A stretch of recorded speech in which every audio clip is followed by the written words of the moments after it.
Okay, it is given that g of x is equal to x over x minus 3, where x is greater than 3.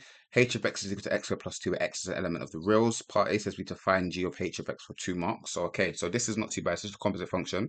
Our input is now h. We're plugging in h into g, right? So g of h of x, right, is going to equal, remember, it's x over x minus 3. You're going to replace the x's with h of x. So it's going to be x squared plus 2 over x squared plus 2. Take away 3, which you can just simplify to x squared plus 2 over x squared, take 1.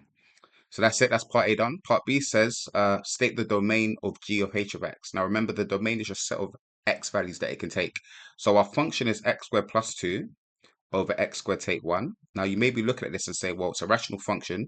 Where is it? Where are the denominators 0, right? Just make that equal to 0. The denominator, that means that x will just equal plus or minus 1. So those won't be in our domain. However, you've got to be careful here because it's a composite function, right? Remember, h was going into g. So look at your original domain for g, right? X was greater than 3. In other words, your input has to be greater than 3.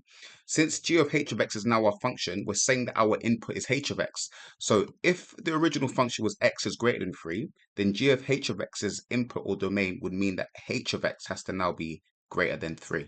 So what you're going to do is just solve this. So h of x was x squared plus 2. So therefore, if h of x has to be greater than 3, then x squared plus 2 must be greater than 3, which would mean that x squared is greater than 1, isn't it? If x squared is greater than 1, then what is that? We'll sketch it quick. This is x squared, 1 is there, that's 1, that's minus 1, so it's going to be these values to the left, isn't it? So therefore, it's going to be x is less than minus 1, or x is greater than 1, and that would be your domain for g of h of x. And that's it.